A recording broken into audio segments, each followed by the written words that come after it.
This episode of California Dreaming is brought to you by BLUBRRY. Creating a podcast isn't that simple. It's more than just recording yourself and uploading it. To really get your show to be everything you want it to be, you're going to need a little more than that. You need easy and reliable hosting so your time can be spent creating your content. The most accurate download stats so you know if you're reaching the audience that you're wanting to. And a web page that makes setting up totally easy on you and won't take up too much of your valuable time. And BLUBRRY offers all of this and more for hosts and aspiring hosts alike. Simple media hosting, a fully integrated WordPress website with their PowerPress sites. So if you already have a podcast or you've always dreamed about starting one, head over to www.orbitaljigsaw.com/dream to sign up, and the first month is on us. The BLUBRRY support team is available to walk you through the steps of migrating your show without losing any subscribers, or to help you get started in the process of launching your new show. With the first month for free, using promo code DREAM, you've got no excuses. So let's get started. As always, I do need to take the time to thank everyone who continues to support California Dreaming on Patreon, as well as new supporters that have recently joined. I will be mailing out your perks in the next couple of weeks.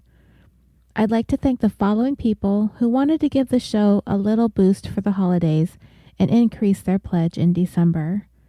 Lindsay G., Emily H., and Tanya T.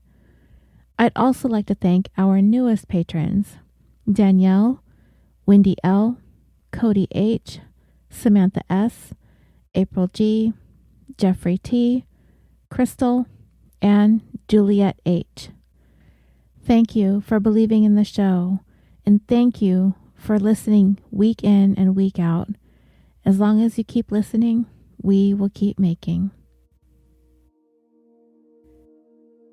There are so many words to describe a fringe movement in America. The far right, the alt-right, right-wing populists, white supremacists, white nationalists, white separatists, neo-Nazis, neo-fascists, neo-Confederates, isolationists, protectionists, neo-reactionists, identitarianists, nativists, paleo-conservatives, anarcho-capitalists, national anarchists, paleo-libertarians, Christian fundamentalists, neo-monarchists, just to name a few. There are so many things that they are. They're racist, sexist, anti-Semites, misogynists, homophobes, Islamophobes, xenophobes, whatever other ists and phobes there are out there. Whatever you want to call it, the alt-right is rooted in hatred and prejudice. And today, we are going to discuss one of those groups that even pushes the boundaries of the alt-right. So much so, they almost make the alt-right look like amateurs. We are going to discuss some of the crimes that they've been responsible for. One that happened right here in Southern California that has put a spotlight on a movement that is usually saved for the dark corners of our society. The Atomwaffen division. Full disclosure, dreamers, I had never heard of this group before I heard about this case that we are going to discuss today. Atomwaffen is a German word that translates to English as atomic weapon, and it is a neo-Nazi terrorist organization based here in the United States. They formed in 2013, operating primarily out of Florida, but there are large numbers of active members known to have organized in Texas and Montana.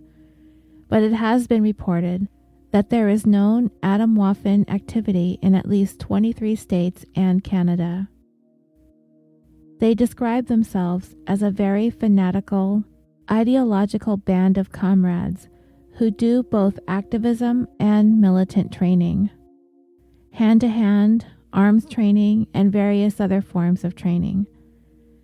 As for activism, they spread awareness in the real world through unconventional means. They are considered to be a part of the alt-right, which I discussed in the opening, but they are very much considered to be one of the most extreme sorts of organizations, even within that extreme organization of the alt-right. As a matter of fact, one article I read on medium.com, written by Jake Hanrahan, said that Atomwaffen is so much on the fringe, it isn't even considered alt-right.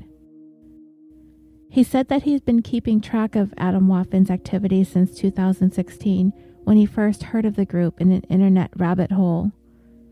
The group has been growing fast in 2018. Their propaganda grew to be more sophisticated as well. Having started off by putting up flyers on college campuses, they moved into filming themselves doing arms training activities in the forests of the state of Washington. They were targeting a very specific group of people, young, disenfranchised men from across the United States, with what Hanrahan called a unique aesthetic and an apocalyptic worldview. He would say Atomwaffen Division's ideology is all over the place, but he would also say it's best described as militant, esoteric Hitlerism with a mix of Nazism, left-hand path occultism, Christian identity, and anarcho-nihilism. The extreme idea is that society is a complete calamity and that we are all screwed. That everything that we have manifested into human society, civilization, Leviathan, industry, global capitalism, everything is beyond salvation. So the only response to this is complete, unhinged, unmitigated hostility. This means complete rejection of all government, all authority, and all morality. Done with the attempts at making demands. Done with the visions of an unattainable utopia. Done with being a slave to government agendas. That the only path to resist all of this is 100% repudiation. Basically, our current state of affairs is so dreadful, destruction of society has become the desirable option. A simple way of describing the Atomwaffen Division would be to say their members are apocalyptic Nazis. But in order to really understand where this group is coming from, it's important to be very specific when discussing their philosophies and what they are rooted in. And Hanrahan would say that the one thing Atomwaffen is not is alt-right, and to do so would be inaccurate. Understanding that the alt-right has its own set of extremists, and that's putting it nicely if you ask me, many of them vary in their range of willingness to resort to violence. Many would never even consider violence as a means of expression, but this is not the case with the Atomwaffen Division. They do not fit in this category. Violence is their go-to, and they would even go so far as to openly malign the alt-right, even their most extreme neo-Nazi figures. Atomwaffen members desire a complete annihilation of the system. They don't care about President Trump, and they don't care about all the alt-right type followers he has. They look to revere such individuals as Dylan Roof, the white supremacist / mass murderer responsible for the June 17, 2015 Charleston church shooting, Anders Breivik, the Norwegian far-right terrorist who, on July 22, 2011, first detonated a vehicle bomb in Oslo, killing 8 people, and then shot and killed 69 people at a Workers' Youth League summer camp on the island of Utoya. Ted Kaczynski, also known as the Unabomber, who was a domestic terrorist and author of anarchist philosophies, responsible for killing 3 people and injuring 23 others in his attempt to launch a revolution by way of a cross-country bombing campaign that targeted people involved in modern technology while expressing opposition for industrialization and a support for advancing a nature-centered style of anarchism. Timothy McVeigh, a domestic terrorist who perpetrated the 1995 Oklahoma City bombing, which killed 168 people, and was said to have been an act on McVeigh's part in retaliation to the government's response to the 1992 Ruby Ridge siege in Naples, Idaho, and the 1993 Waco, Texas siege. And Charles Manson, the cult leader from here in California, whose followers committed a series of 9 murders, and he famously had that swastika tattooed in the middle of his forehead. So yeah, these are the people that Atomwaffen division members like to hold in high regard. These are their personal heroes. Simply put, Atomwaffen are the most extreme of the extreme. This group and its members have 4 main objectives: to overthrow the United States government by using terrorism and guerrilla warfare, to commit terrorist acts against the United States by way of nuclear terrorism, the murder of non-whites, the destruction of the U.S. electric grid, and the bombing of water treatment plants, to engage in ethnic cleansing and race war against non-whites, and to establish a national socialist state in North America, as they consider there has been an egregious displacement of the white race, both culturally and racially, and this is a direct result of societal and governmental systems' collapse, and because democracy and capitalism have been pushed aside by Jewish oligarchies and globalist bankers. Atomwaffen Division encourages the burning of the American flag as well as the Constitution, and they have filmed themselves doing such activities. They encourage attacks on the government and minority groups, but there is a particular emphasis on Jews. Their members are mostly young teenagers up through their early to mid-20s, and they actively recruit on college campuses, including the University of Chicago, the University of Central Florida, the Old Dominion University, and Boston University. They hung recruitment posters that urge students to, quote, join your local Nazis, and the Nazis are coming. Atomwaffen Division spreads their propaganda by way of the internet and by the distribution of flyers, posters, and stickers.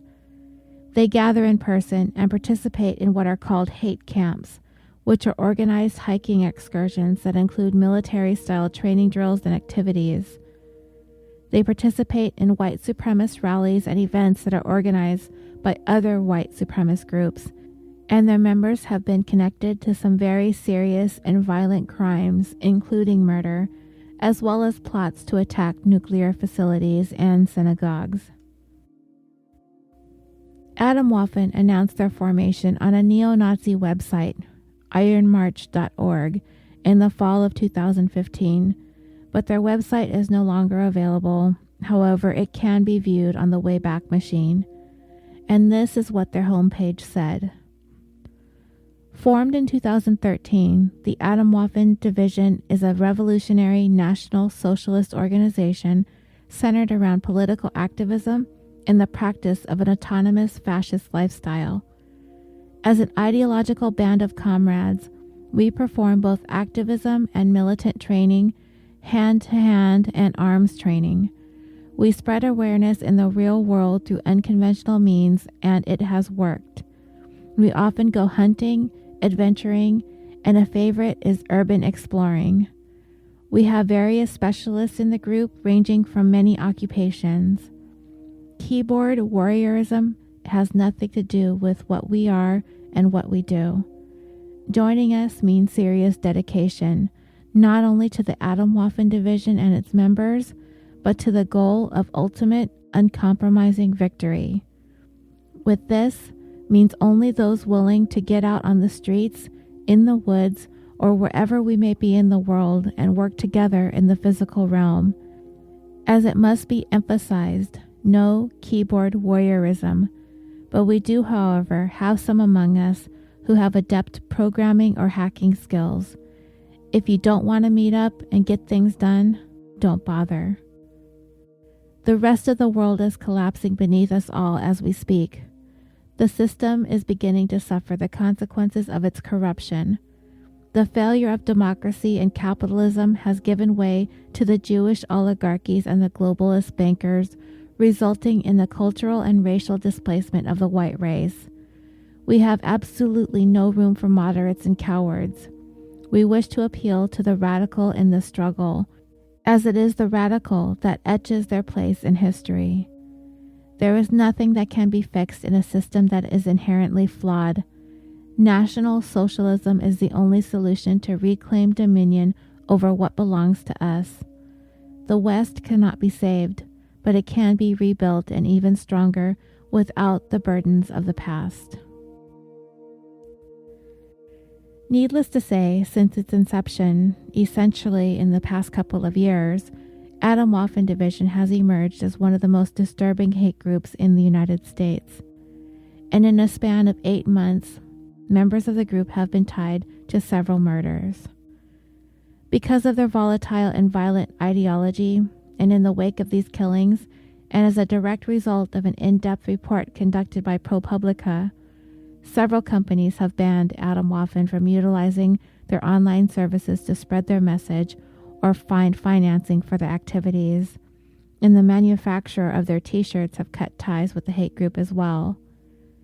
These companies have been publicly criticized by the media, activists, and journalists, some of them being chat services, internet merchants, social media outlets, and gaming platforms, for enabling Atomwaffen Division by allowing them to use their services.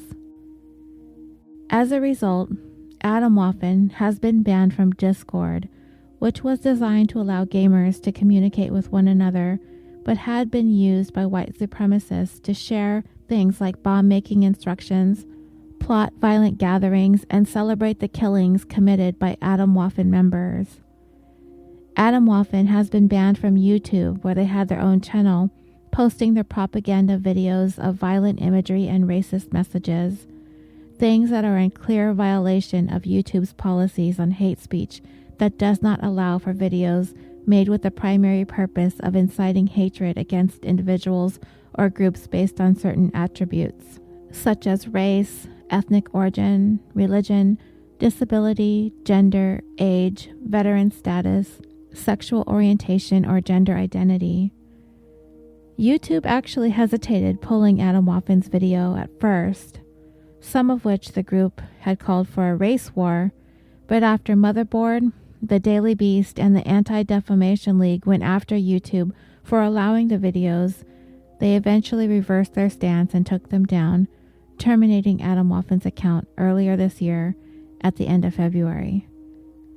When it was discovered that Atomwaffen had a community discussion board on Steam, another gaming platform, the group was reported and the parent company of Steam promptly deleted the message board and Atomwaffen's account. In order to raise money through merchandise sales, they were utilizing Inktail, an online t-shirt retailer. They were manufacturing Nazi-themed t-shirts with designs depicting images of Charles Manson with sayings like, "Give hate a chance." After ProPublica reported on Atomwaffen, Twitter began calling out Inktail, confronting them about their printing and selling shirts for Atomwaffen and helping them make a profit. Inktail immediately cut ties with the group and pulled the shirts from their online store. Cloudflare, which is a San Francisco-based company, they provide anti-hacking protection services to 2 of Atomwaffen's websites. And as a part of their service, they also obscure the name of the hosting company that provides Atomwaffen with their sites on the internet. But Cloudflare has maintained that they have no control over the content on these types of websites, and they do not plan to cut ties with Atomwaffen because, as they see it, it's up to the web host if they want to pull their sites, not them. They also pointed out that Cloudflare does have an abuse form that allows site visitors to anonymously report websites. As I mentioned, Atomwaffen Division members have been linked to several violent crimes here in the United States. I wanted to briefly discuss these incidents. In May of 2017, 18-year-old Devin Authors killed two of his roommates, 18-year-old Andrew Wunschek and 22-year-old Jeremy Himmelman, all of whom were Atomwaffen Division members. Authors had recently converted to a violent and fundamentalist version of Islam, and apparently his roommates had ridiculed him for it. He later told investigators that he felt disrespected, so he killed them. Authors was subsequently found unfit to stand trial after competency evaluations and is currently housed at the Florida State Hospital. They had a fourth roommate, Brandon Russell, who was unharmed, but he was also associated with Atomwaffen. After the home was searched following the killings, bomb-making supplies and radioactive materials were discovered, and this stuff belonged to Russell. Among his personal belongings, authorities found a framed picture of Timothy McVeigh, and in his vehicle, he had several rifles, ammunition, a pair of binoculars, and a skull mask. By the way, if you go online and Google some of the Atomwaffen Division's images, you will see some of the stuff that these guys wore, and it's pretty creepy. Anyway, Russell is also said to have had plans to bomb some places, including a synagogue and a nuclear power plant in Miami.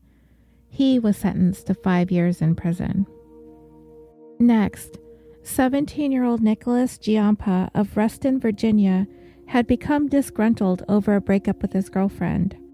Her parents, having concerns about his beliefs regarding neo-Nazi ideology, talked their daughter into reconsidering their relationship, which she did, effectively ending it. So, in December of 2017, he went into their home, shot and killed his ex-girlfriend's parents, turned the gun on himself, but survived his self-inflicted gunshot wound. The ensuing investigation uncovered a great deal of hatred towards the transgender community on his Twitter account, as well as a fondness of Adolf Hitler. He also frequently retweeted Atomwaffen-related user accounts, tweets that included pictures of armed Atomwaffen members waving the group's flag and stuff like that. The next crime did not involve any killings, but it is disturbing nonetheless. At a Unite the Right rally in Charlottesville, Virginia, U.S. Marine Corps and Atomwaffen member Vasilios Pistolis was recorded carrying a torch along with other protesters chanting "White Lives Matter" and "You will not replace us." The following day, the second day of the rally, Pistolis attacked Emily Gorsensky, a transgender woman, and then bragged about it in a private chat conversation. He would later try to deny that he participated in the Unite the Right rally or that he attacked anyone, but after he was investigated by the Marines, he was court-martialed and subsequently sent to prison in June of 2018 for disobeying orders and making false statements. He was discharged from the Marine Corps 2 months later. And lastly, the crime that we are going to discuss today took place right here in Southern California, in the city of Lake Forest, located in the heart of Orange County, in an area known as the Saddleback Valley, its city limits also having been expanded to include the communities of Portola Hills and Foothill Ranch. And Foothill Ranch is the backdrop of today's case. In the 72nd episode of California Dreaming, the tale of Blaze Bernstein.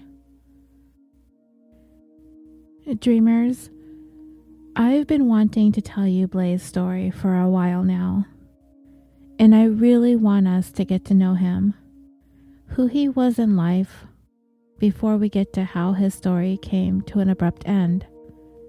He was 19 years old. He was a son, a brother, a friend, an Ivy League college student, a brilliantly creative young person, a budding young chef. He had an endearing sense of humor. He was a generous, gentle soul. He loved cooking, music, art, performing, writing, and experiencing all of the cultures of the world firsthand. He was described as a puzzle solver, quick-witted, an outrageously effective communicator, a strategic game player, an aspiring scientist, a thoughtful human being, a helper, a problem solver, and a volunteer. Those who knew him would say he had the ability to utilize the best of both of his left and right side of his brain, excelling in his artistry as well as a scientific thinker. His family would call him a Renaissance man. He was also Jewish, and he was also gay. And at the time our story takes place, Blaze was in Southern California, in his hometown, on winter break from where he attended school at the University of Pennsylvania. Blaze Nathan Bernstein was born April 27, 1998, to father Gideon and mother Jeannie. His parents are both natives of California. They met in 1987 while they were students at the University of California, Santa Barbara. The couple dated and would get married in 1992. Gideon worked as a financial analyst in Costa Mesa, California, and Jeannie obtained her law degree from Pepperdine School of Law in 1995, though she would leave her practice in 2000 to become a full-time mom to Blaze and his siblings, Bo, who is 14, and Jay, who is 17. Blaze's grandmother on his father's side, Leah Bernstein, born in Romania in 1936, is one of a dwindling number of Holocaust survivors. Blaze was named after 17th century French polymath Blaise Pascal, a child prodigy who was a mathematician, a physicist, an inventor, a writer, and a Catholic theologian. On the evening of January 2, 2018, Blaze was at home talking to his grandfather, Richard Bernstein. He asked Blaze what his friends thought of his unique name.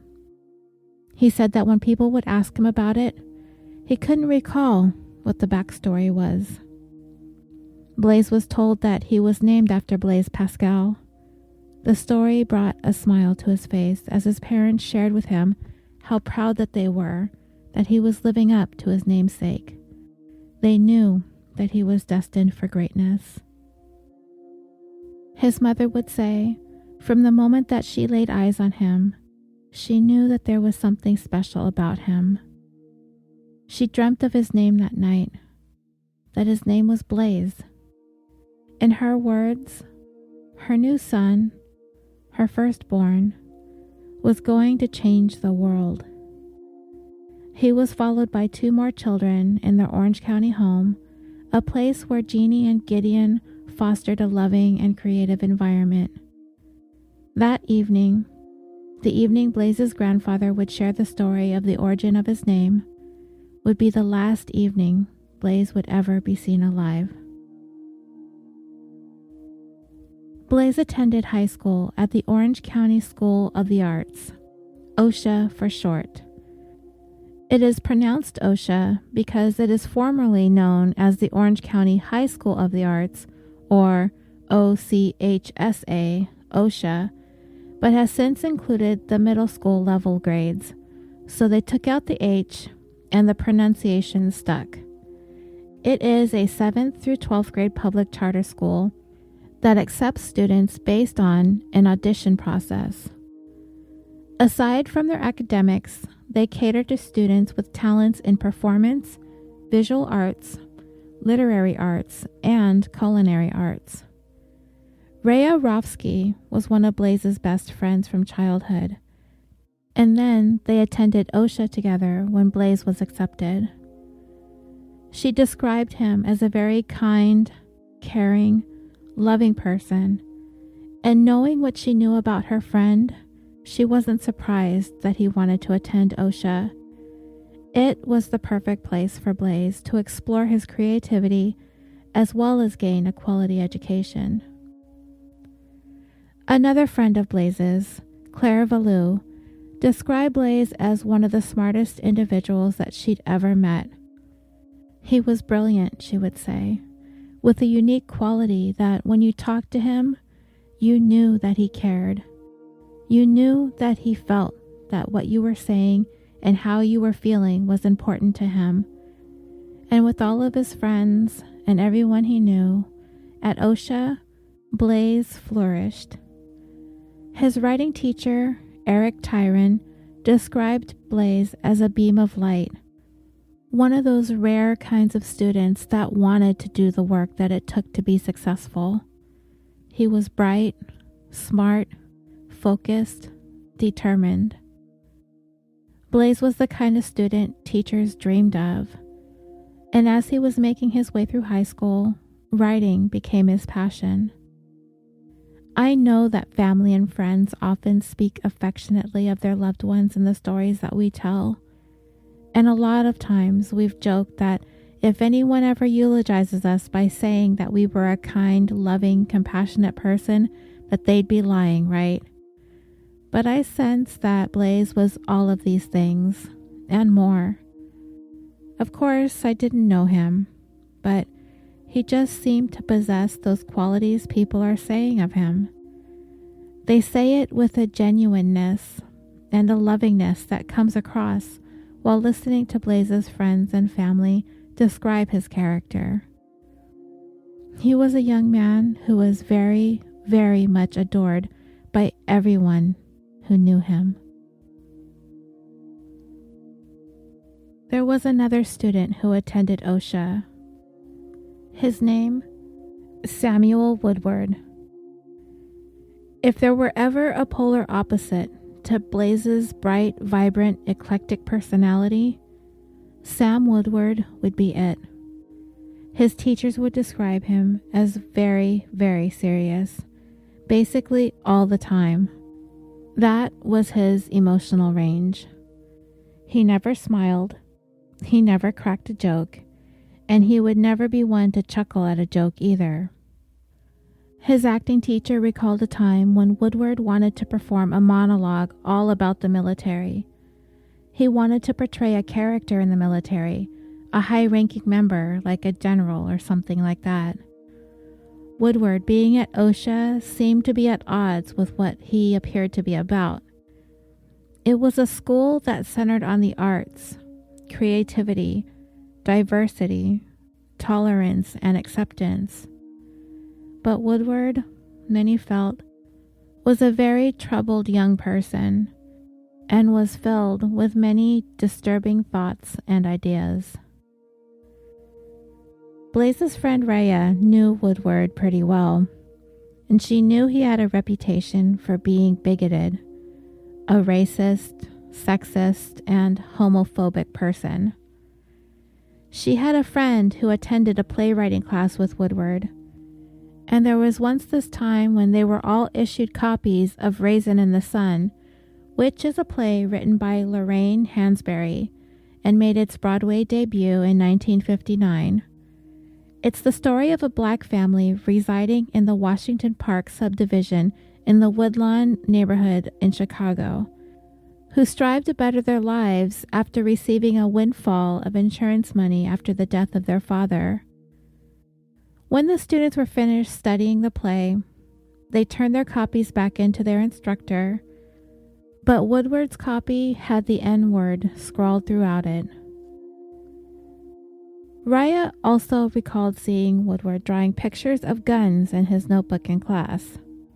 She didn't say anything to anyone about it at the time, but it was definitely a moment that gave her chills. Now, I'm not sure why she didn't say anything about it to anyone. I guess maybe nobody wants to be that tattletale, and drawing guns in a notebook is a far cry from committing a mass shooting at a school. But still, Woodward appears by all accounts to be one of those types of young people who seem to fit the mold.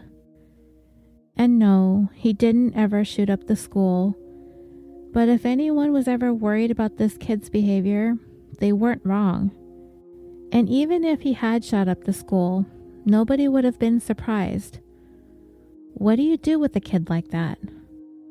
The drawing of the guns on the notebooks reminds me so much of the Columbine shooters, Eric Harris and Dylan Klebold. Students at OSHA were pretty certain that if there was ever going to be a school shooter, Woodward was going to be that kid. But he ended up leaving the school after his sophomore year, and nobody really knew why. But if I had to take a guess, I'd say he wasn't a good fit. He ended up transferring to a more traditional high school, and Blaze continued on at OSHA and would go on to graduate with the class of 2016. By the end of summer, after graduation, Blaze was set to head off to college, a new beginning and all new surroundings, the University of Pennsylvania. And if anyone would be ready for this, it was Blaze. He made new friends, and they would know from the moment they met and got to know Blaze that he was one very special young man, even by Ivy League standards. He was majoring in psychology, and he had a passion for it. The research excited him. Of particular fascination was the study of happiness. And he again was praised for his incredible writing skills. But being the polymath that he's always been, he also wanted to be a gourmet chef, and he considered going into medicine. He was the kind of kid that had a desire to do it all, and all of it was driven by a desire to want to help people. He left a lasting impression on everyone who got to know him at Pennsylvania. So fast forward to winter break of 2017. Blaze was in his second year at Pennsylvania, leaving his mark on the world when he headed back home to Southern California for the holidays. It was a visit everyone had been looking forward to. They celebrated the holidays. They rang in the new year. New Year's Day fell on a Monday this year.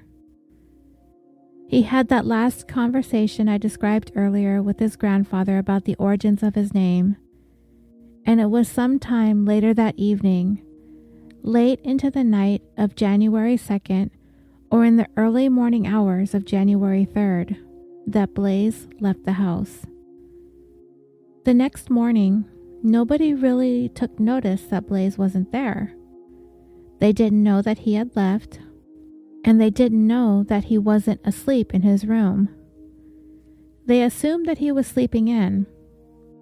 It wasn't until later in the day, when his mom was scheduled to meet Blaze at the dentist's office for an appointment, and he didn't show up, that something was amiss.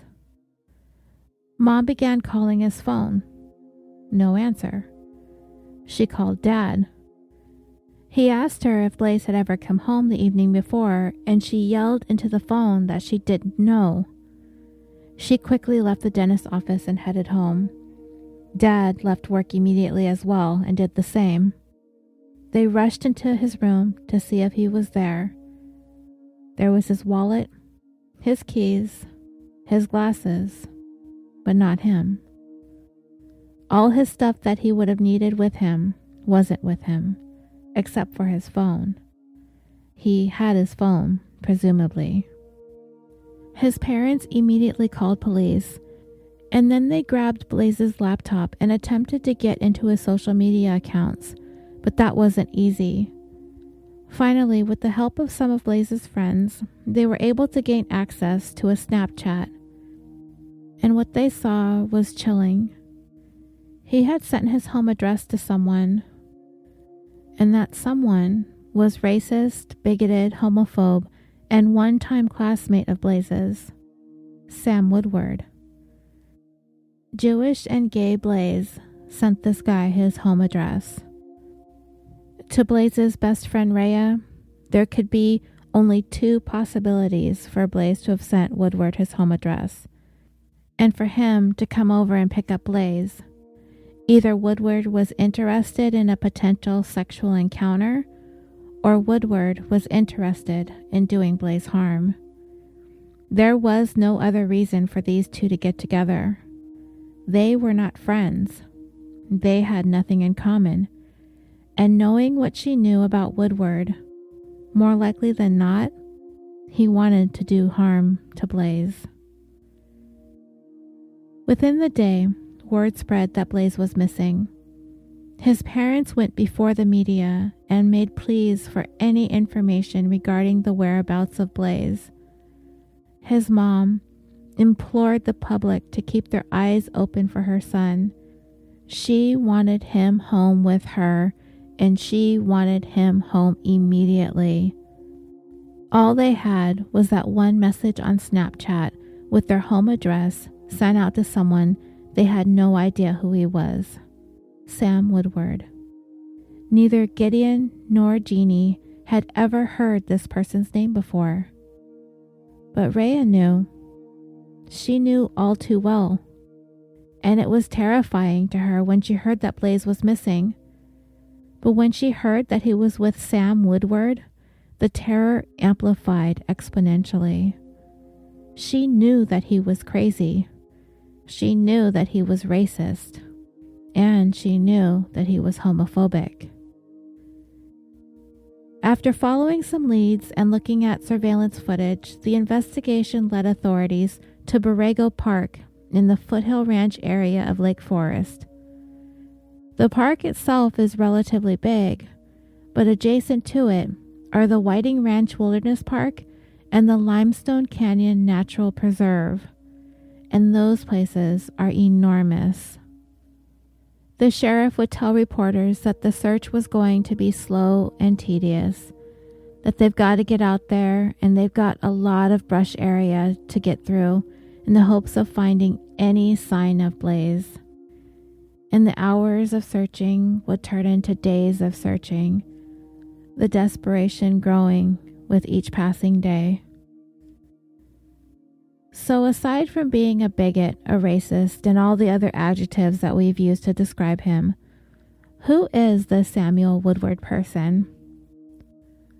Well, by the time Blaze disappeared, he was a college dropout. He was working part-time and living at home.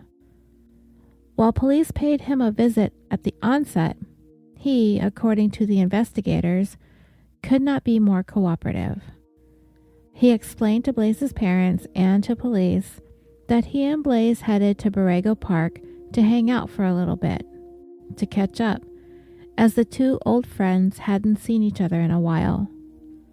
Woodward, in a stark contrast to Blaze, is largely unremarkable. But there is one thing about him, one very important thing. Woodward belongs to the Atomwaffen division. And for a guy who seemingly wasn't about very much at all, had very little going on in his life, perhaps being a part of Atomwaffen filled that void for Woodward. There, he was about something. Even then, as a part of this group, he was still a follower. Nothing more than a band of misfits running around in the woods, wearing masks, waving weapons around, shouting hateful, racist chants. All the while, spending time worshiping infamous mass murderers and serial killers, aspiring one day to be talked about in the manner in which they are talked about. But there's a problem. How do you get there? How does your name get brought up in the conversation? How do you get to be praised and celebrated by your fellow Atomwaffen members? You kill. And who better than a Jewish gay kid? That would certainly be applauded by members of Atomwaffen once word got out that you did that. And that is allegedly what Woodward set out to accomplish. Now, the desire for Woodward to make a name for himself within Atomwaffen division is purely speculation on my part.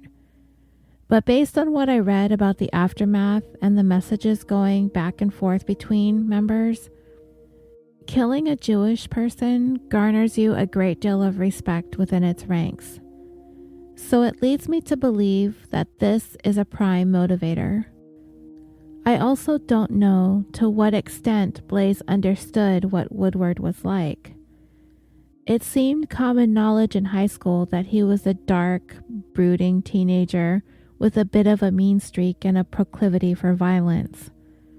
But by the time they got together on the evening of January 2nd into January 3rd, it was going on a year and a half since they'd graduated from high school, and close to 3.5 years since they'd even attended school together. People change, right? Kids grow out of those phases they get into in high school. Very few of us are like we were in high school. So maybe Blaze let his guard down.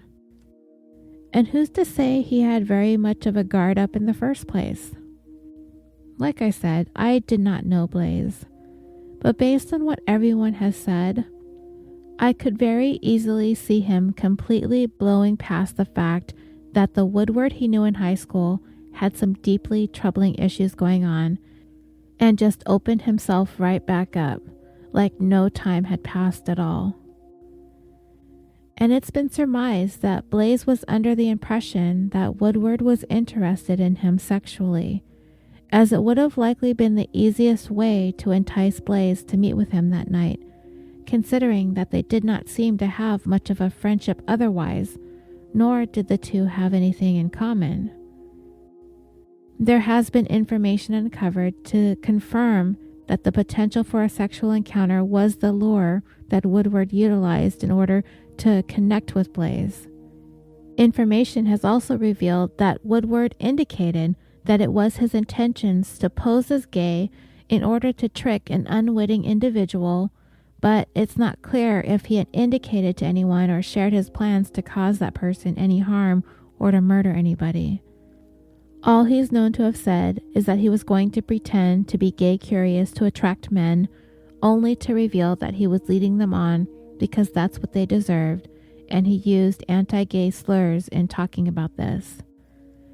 The investigation also revealed that Blaze was looking forward to meeting up with Woodward. His text message records revealed that he had texted a picture of Woodward to a friend and said that they had plans to engage in sexual activity. The person he shared this information with was a fellow student at the University of Pennsylvania, and Blaze told this individual that getting together with Woodward would be legendary. Blaze was known to have texted at least 2 friends about his plans with Woodward, and in one of those text conversations, he said that Woodward hit on him, but made him promise not to tell anyone, but he texted everyone anyway. Clearly, Blaze had no idea that he was being set up, which may explain why he had no concern about Woodward's known history of racism and homophobia. Woodward had him pretty convinced his curiosity was genuine, it would seem. At approximately 11 p.m. on January 2nd, 2018, Sam Woodward picked up Blaze Bernstein at his home. The two drove over to the parking lot of a Hobby Lobby that was near Borrego Park. When questioned by investigators at first, Woodward said that they had plans to meet up with another friend. He claimed that the two just sat in the car, talking and catching up. After a while, he said that Blaze got out of the car and walked over to the park alone. Woodward claimed that he waited for about an hour for Blaze, but he never came back. He went to the park to look for Blaze, he said, but he couldn't find him and left. And that was his story. Other than that, investigators had no further information or probable cause to do anything about Woodward for the time being, though investigators did notice while talking to him in his initial interview that Woodward's hands had some scratches on them, and he had dirt under his fingernails. He explained that he fell into some mud while he was participating in some sort of fight club activity. The focus next became the search for Blaze, and Borrego Park became the focal point. Every resource was utilized in the search for him. His parents made the rounds in the media, getting Blaze's face out there in the news, pleading for any information leading to his whereabouts. Celebrities even took to Twitter to help use their social media following to help spread awareness of Blaze's disappearance. At the same time, police were keeping a close eye on Woodward, watching his movements to see if he may possibly lead them to Blaze's location, though he never did. The community pitched in the search. Thousands of flyers were printed out and distributed. They were hung in local businesses, coffee houses, on utility poles, everywhere. They launched a Facebook page. Helicopters and at least a dozen drones were brought in to search from the air. Everyone was looking for Blaze, unsure if they would ever find him. As each day passed with no sign, it was beginning to weigh on his mother and father that they might never find their son. The thought of that was unbearable. Blaze's friend Raya, she knew. She knew if Sam Woodward was involved, and since it had been some days since Blaze had been missing, she knew it wasn't anything to do with a sexual encounter.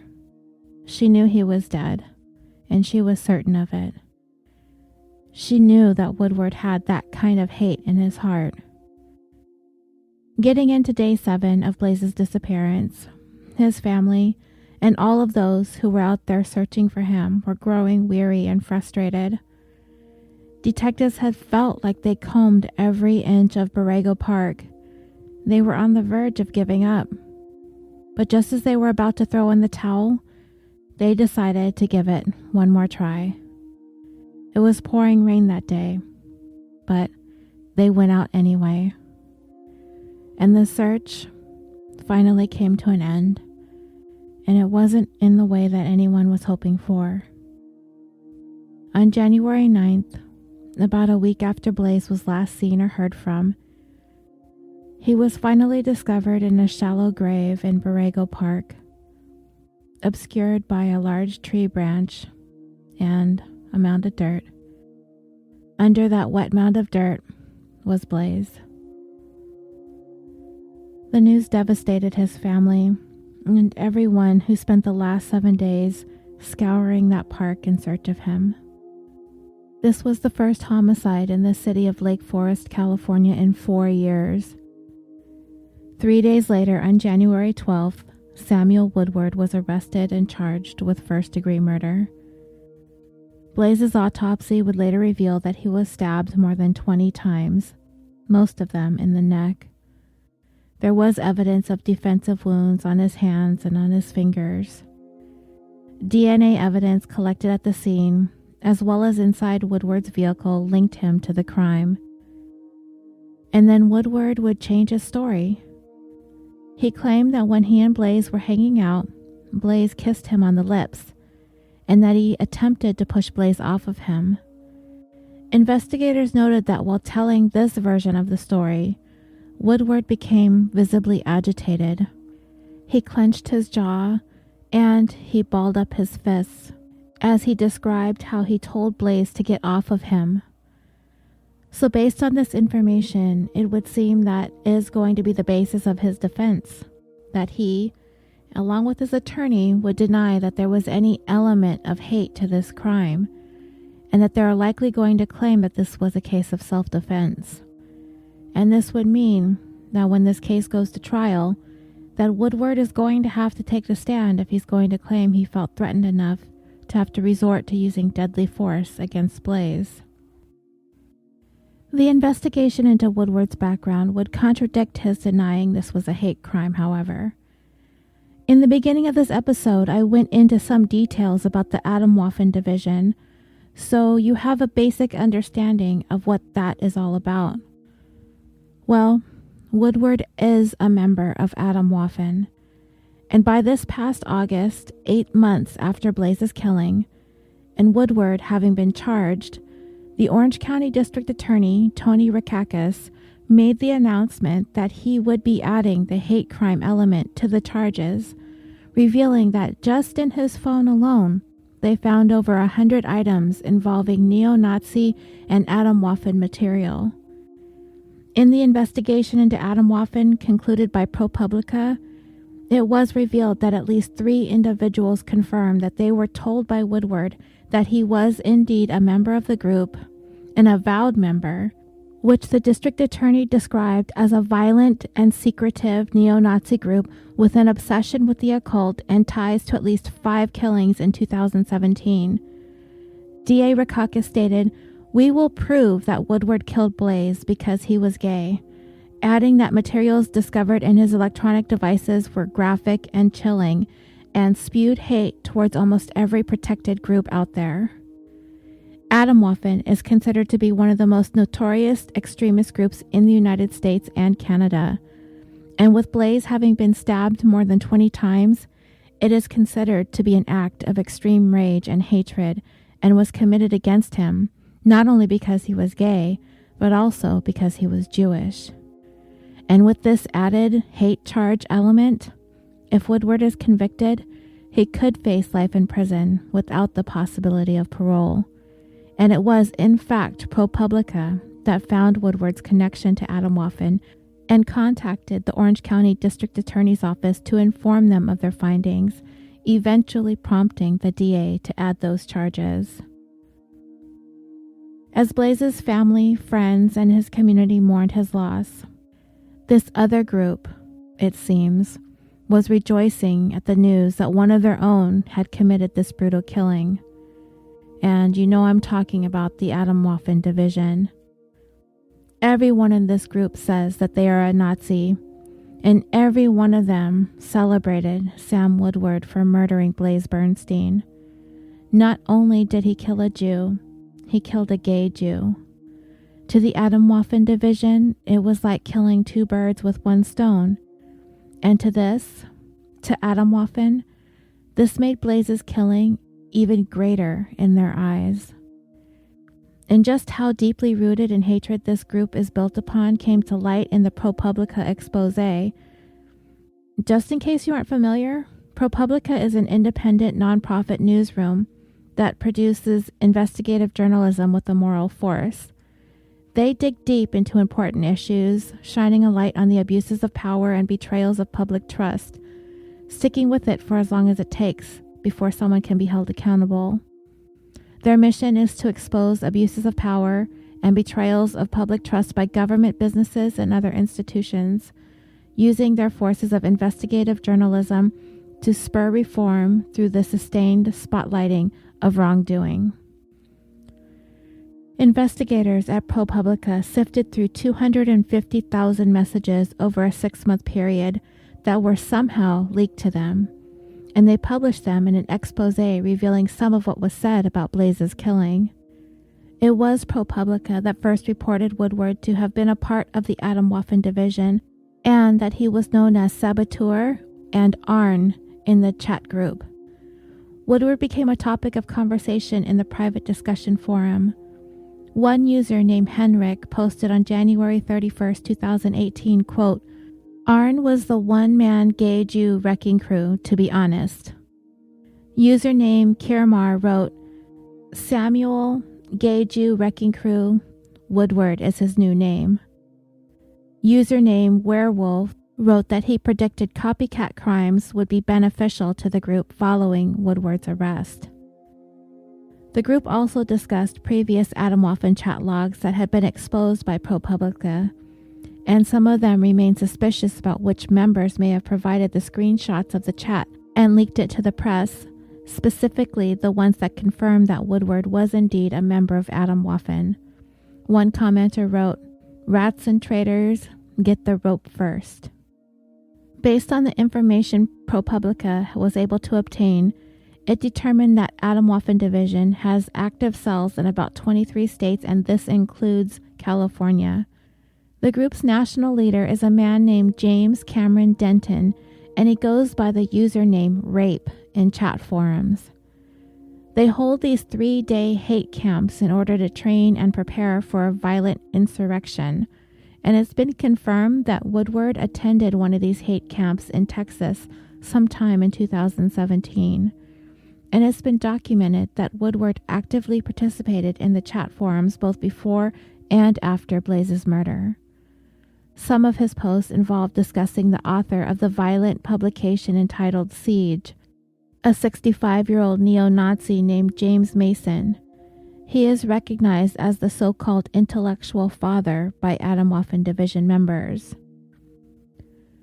I have to be honest with my dreamers, I don't know a great deal about these new neo-Nazi movements in the United States, or anywhere for that matter. And honestly, it hasn't really interested me all that much. And I hope I'm not offending anyone, but it just feels like a whole bunch of wasted time and energy that propagates hatred and violence. And the fact that they have to stay hidden and underground in order to fuel their cause can attest to that. But when it comes to the surface in a crime such as this, that has caused so much hurt in our communities here in California, within the Jewish community, and the LGBTQ community as well, I have to know more about this. This James Mason, have any of you heard of him before? I hadn't until I researched Woodward and Atomwaffen, and I hadn't heard of Atomwaffen until Blaze's murder. So James Mason, he is a neo-Nazi from Chillicothe, Ohio. He became a member of the American Nazi Party in 1966 when he was 14 years old. Then, when he turned 18 in 1970, he was sworn in to the National Socialist White People's Party. He also became involved in the National Socialist Liberation Front, and later on, he would found the Universal Order. He became the publisher, writer, and editor of a newsletter entitled Siege until the mid-1980s, and later it was published into a collection of writings into a book called Siege, The Collected Writings of James Mason. I went to look up his book on Amazon, but it's been removed. There are various PDF versions available, but I feel like I'm going to end up on a watch list if I click on any of them. So, if you can't buy it on Amazon, then I have no idea where anyone would be able to get this book if they wanted it. It seems as though Mason got some of his advice from a good old friend of his, Charles Manson. He told Mason in the early 80s that he should create his own neo-Nazi operation front. And so he did, and he called it the Universal Order. Not only was Manson the one who came up with the name of the group, but he also used his jailhouse art skills to create the logo, a swastika superimposed on the scales of justice. And of course, Mason had his own brushes with the law. In the spring of 1994, he was charged with 2 counts of sexual exploitation of a minor and 2 counts of contributing to the delinquency of a minor. He was offered a plea deal and was ultimately only convicted of some weapons charges. How that happens seems a little bit shady. How do you go from sexual exploitation of a minor to weapons charges? But whatever. So with Mason's organization, they followed the ideologies of Adolf Hitler, Charles Manson, with some Satanism mixed in. And this is exactly what Atomwaffen based their ideologies on, the ideas and writings of James Mason. And in his chat postings, Woodward would claim that he has met James Mason, and he would go back and forth from complaining about not having a girlfriend to how much he admired Adolf Hitler's manifesto, Mein Kampf. It was also determined that it seemed Woodward knew that he was going to be facing his moment of truth, perhaps knowing that his days of freedom to post in their chat forums were numbered. When 3 days after Blaze was killed, Woodward wrote to the group, "I just wanted to let you know I love you so much." And he knew. They hadn't found Blaze's body yet at this point, but he knew it was only going to be a matter of time. A representative out of the Los Angeles offices of the Anti-Defamation League since Blaze's death has spoken out publicly about their findings regarding the Atomwaffen division. In a word, dangerous. I cannot reiterate this enough. This group, their belief systems, what is at the core of their ideology is deep hatred. And it is the work of the Anti-Defamation League to shine spotlights on these types of groups that, as I had said in the opening of this episode, groups that attempt to hide in the dark and underground. It is by no means to give them any type of glorification or to give them any attention or notoriety, but rather to understand them and who they are and what they are about, and to see and recognize what they are doing, what they are planning, so they can be called out and held accountable, to send the message that whatever they've got going on, it's going to be out in the open, so society and our communities can be prepared. People knew Woodward had a plan to lure someone into believing he was interested in a sexual encounter, only to confront them with the fact that he was only pretending. He told people. Did he tell his fellow Atomwaffen members? It's likely, but at this point it isn't clear who he told. But he said he was going to do it because, in his words, that's what they deserved. And unfortunately, despite all of the warning signs swirling around Woodward, despite everyone who knew him from back in high school, who knew and understood him to have these feelings towards specific groups of people, did anyone really know the extent of how deep his hatred ran? Probably not. I don't get the impression Atomwaffen Division members openly parade their devotion to the group along the neatly manicured streets of South Orange County, California, or anywhere for that matter. I don't think anyone that would have been that close to Blaze would have been that close to Woodward at the same time. It doesn't sound like they shared close mutual acquaintances. So when Woodward targeted him, knowing he was gay and had not really come out yet, he knew Blaze wasn't going to announce to anyone that they knew that they had plans to hook up. The only people Blaze told were his friends back in Pennsylvania, and they had no idea who Woodward was or what he was about. And if Woodward had asked Blaze to not tell anyone that they knew mutually, it's likely Blaze would have honored that for a number of reasons. One, he probably knew or felt or was told by Woodward that he didn't want to be outed to their high school friends. Or two, he probably didn't want those same high school friends to know that he was hooking up with the weird racist kid from back at OSHA because they might think something was fishy about it, or they'd try to talk him out of it. And perhaps Blaze didn't want the word getting around just yet that he was gay. He isn't known to have told very many people. The only one that's ever spoken about it, his friend Rhea, is the only one that we've known that he's told. He never even had the chance to speak to his parents about it. He never even had the chance. Woodward saw an opportunity. He saw someone who was trusting, someone who was on the cusp of coming out into his own, someone who was just naive enough to fall for his ruse and not tell anyone about it. It's utterly heartbreaking to think about Blaze getting into that car that night, thinking that he's going to enjoy an evening with an old friend, a supposed old friend, only to have his life taken away so violently. The trickery behind it all is sickening. According to published reports, Woodward joined Atomwaffen in early 2016. He is known to have traveled to Texas for one of their hate camp get-togethers, which lasted 3 days. There, they were given instructions in using firearms, lessons in hand-to-hand combat, and they were taught camping and survival training, and these guys took pictures of themselves participating in all this stuff. There are pictures of Woodward someplace in the Texas countryside, along with several others. One picture shows Woodward at this outdoor meeting, making some straight-arm Nazi salutes and covering their faces with their skull masks. But there are pictures of them without the masks on, and it is clearly Samuel Woodward in those photographs. According to one person who was there in Texas who spoke to ProPublica, he said that Woodward was pretty good with shooting both handguns and assault rifles, and this anonymous person would also say that Woodward helped organize some Atomwaffen members in California. I mentioned earlier that Woodward had 2 handles on the chat forum. First, he called himself Saboteur, which is pretty self-explanatory, but later on he posted under the handle ARN, spelled A-R-N.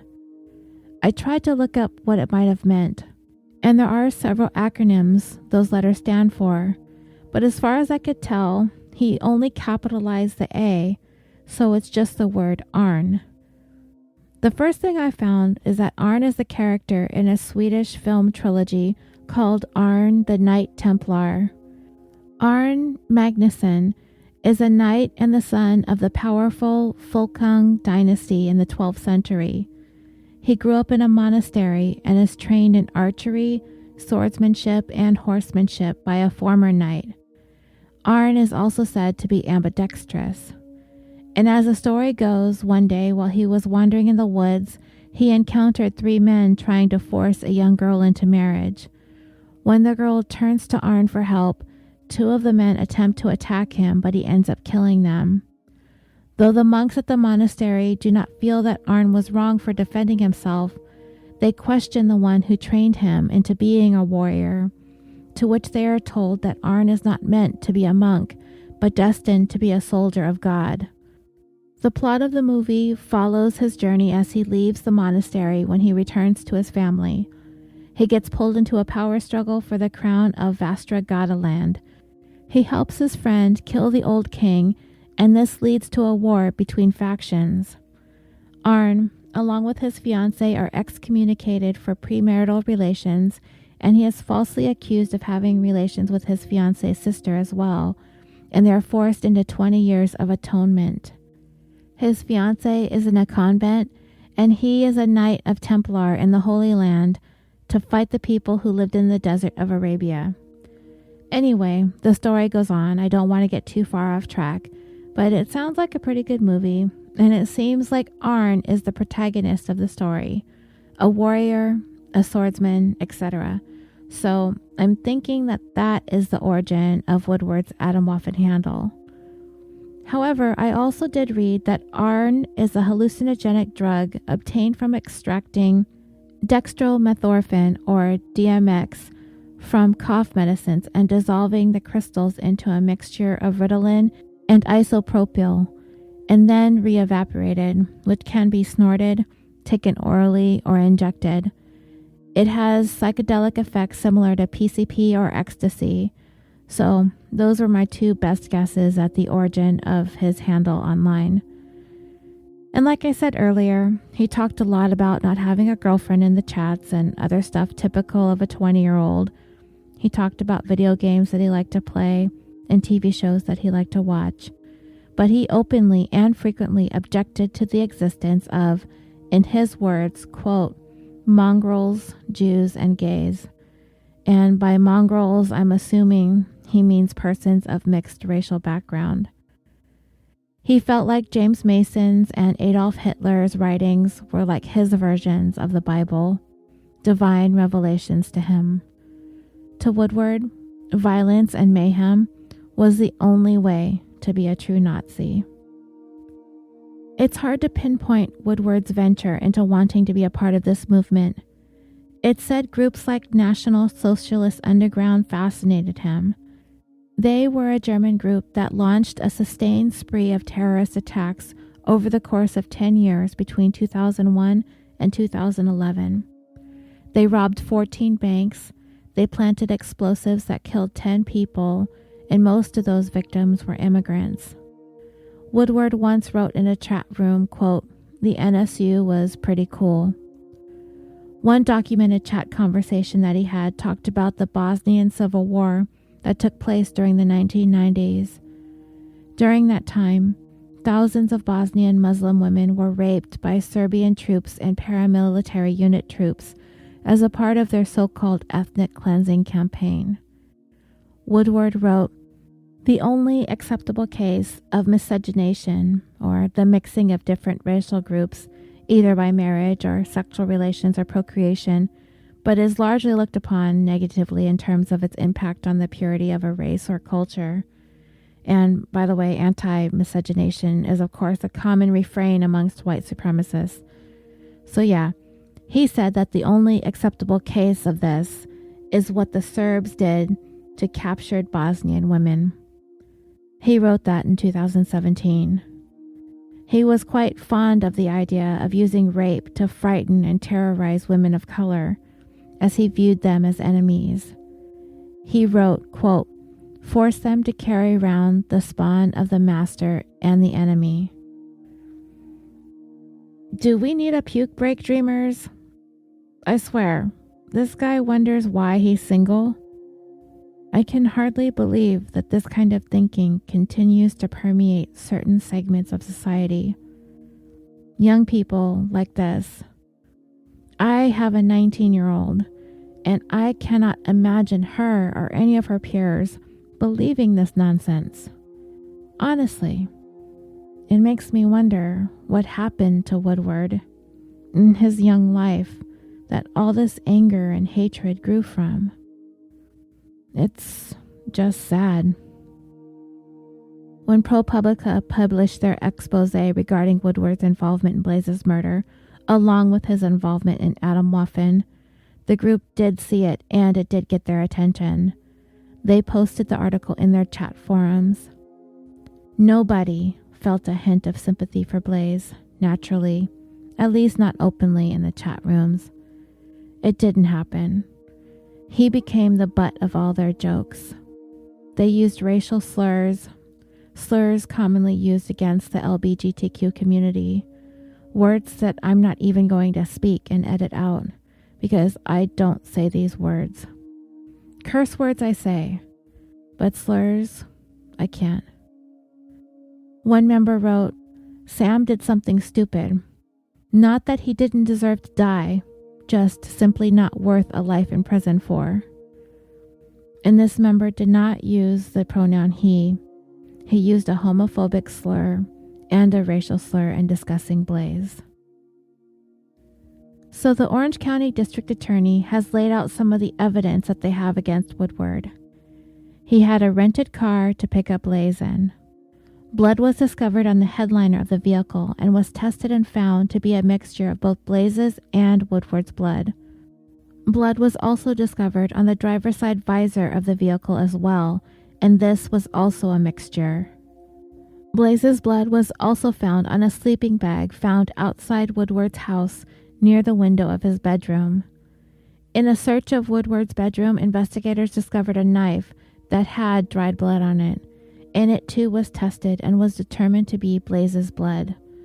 And investigators found Blaze's cell phone in Woodward's vehicle. At his preliminary hearing, along with the forensic evidence, prosecutors presented the media discovered in Woodward's phone that painted a clear picture of his homophobia, as well as his ties to the Atomwaffen division. Of course, the defendant showed little, basically no emotion during his court appearance. They were also able to present emails that Woodward sent out, where he referred to telling, quote, "sodomites that I'm bi-curious, which makes them want to convert me." They were emails filled with more homophobic slurs and his detailed efforts to lure gay individuals that might be interested in him, and then revealing that it was all a prank. In another email that was presented, Woodward discussed using a specific social networking website to send graphic images of gay individuals being killed to people that he was chatting with. One of his emails read, quote, "They think they're going to get hate crimed and it scares the shit out of them." As for his defense, it looks like they might try to lean towards Woodward potentially being genuinely curious about his sexuality and the desire to explore that. His attorney focused his questionings towards investigators in court in regards to Woodward's supposed conflicted feelings about homosexuality. Investigators had spoken to another former classmate of Woodward's, a man who is openly gay, and he said throughout high school that he and Woodward discussed their sexuality, both of them, and Woodward had sent him nude photos of himself. Now, my first thought is that this was more of Woodward's attempts at misleading this person into thinking that he's interested or curious, only to prank him or humiliate him in some way. But who knows? I wouldn't be surprised if Woodward did indeed have feelings that he was conflicted about, and perhaps He didn't like that aspect of himself? I don't know. That's a deep dive that I'm not really qualified to make, especially since I don't know him. Woodward also told detectives that he has Asperger's syndrome, and this is a disorder that could potentially affect his ability to conduct himself appropriately or easily in social interactions. If Woodward has a diagnosed history of Asperger's syndrome, which I have not yet found any information to confirm, though the trial has yet to occur, it is an aspect to be considered. And this gives us yet another layer of this person to think about. We've discussed the potential effect on someone's personality that Asperger's can have, specifically with Elliot Rodger, and some listeners believe it's an important mitigating factor when discussing the crimes these individuals eventually commit. And it is a hot-button topic, and I'm not going to dismiss it outright. But the information is out there, it's just not been confirmed yet. And there are listeners who feel that the possible diagnosis of Asperger's is not a mitigating factor, at least not enough in cases such as these, and we are just going to have to wait and see how all of this plays out in court. It doesn't feel like Woodward has much of a defense.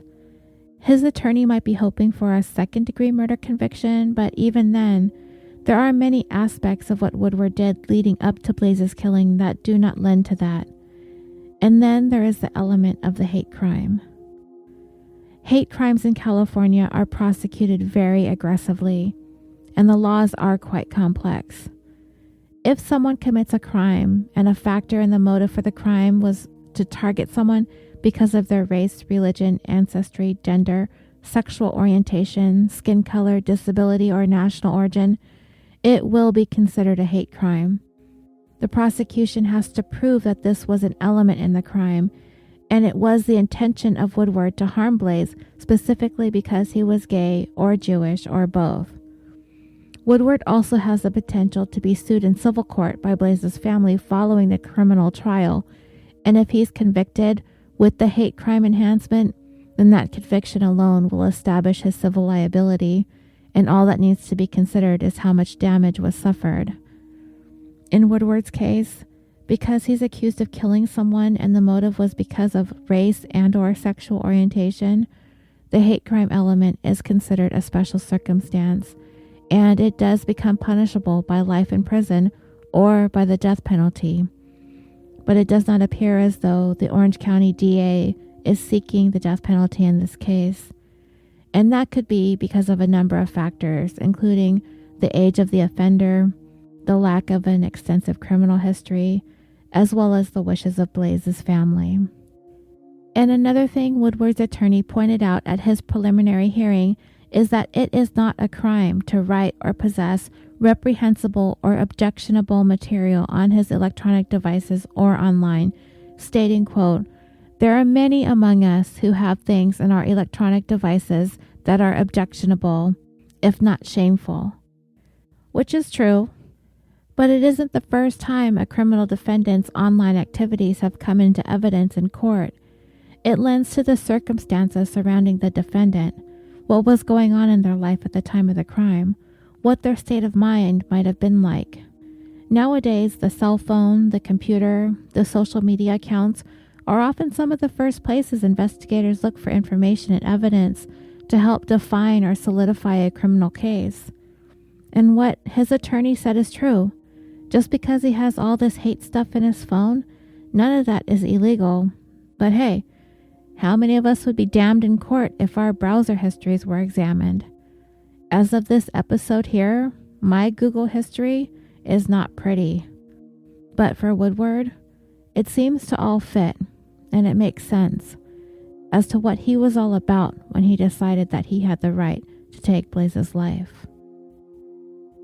In an interview I saw on CBS, I believe, Blaze's family, devastated by his loss, of course, fondly remembered him.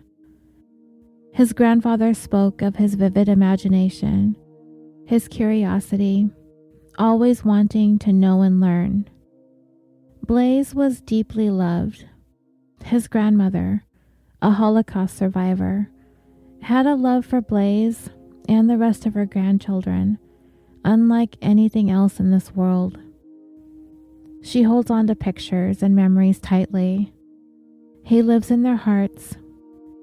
And of all the horrors his grandmother has seen in her life, it is now the loss of Blaze, her young grandson, that she loses sleep over every night. She thinks of him constantly, incessantly, before sleep finally takes over. To his grandparents, the world lost a beautiful soul. And to that, even though I didn't know Blaze, I would agree. His grandfather says he thinks the world lost a beautiful soul. I would say, I know it did. I told you, dreamers, that the day Blaze was found, it was in the rain. And that rain came pouring down from the heavens that washed away just enough of what was concealing Blaze in order for his location to finally be revealed. To his family, that was the heavens opening up its skies, and the rain came down. His killer put him in a grave and covered him up with dirt and mud, and the rain washed it all away, uncovering Blaze's face so he could finally be found. The one thing, aside from Blaze's death, that shattered his loved ones is the why. Why did this happen? Thinking about the why makes his death unbearable. His family can't even utter the words. They won't speak of it publicly. All they want is for anyone and everyone who was touched or moved by this story that I'm telling you today, any of you who have heard Blaze's name for the first time through this, for you to pay it forward, to do something good in the name of Blaze. And 10 months after Blaze's death, 11 people were killed in a Pittsburgh synagogue, and it thrusts the issue of anti-Semitism back into the national spotlight again. I'm sure you listening remember this is a very recent mass shooting, which occurred at the Tree of Life congregation in the Squirrel Hill neighborhood of Pittsburgh, Pennsylvania, on October 27th of this year, perpetrated by 46-year-old Robert Bowers. It is the deadliest attack against the Jewish community in U.S. history. So as Blaze's family mourned, Atomwaffen delighted in his death. I touched on this earlier. They made t-shirts with Woodward's mugshot emblazoned across it. Investigative journalists have been keeping their eyes on Atomwaffen for several years now, and members have spoken out, though their identities are concealed. They join, they say, for reasons of camaraderie, the militancy, the brotherhood, the common interests. You know, the feelings of belonging, the common interests of hating specific groups of people. The members who have spoken out would confirm that they do not like being associated with the alt-right. As a matter of fact, they despise it. And when Woodward, a privileged kid from Orange County, joined, he was immediately drawn in. And those who knew him in the group were not all surprised that he would commit a crime like this. He began wearing the Atomwaffen skull mask and attending their meetings and retreats.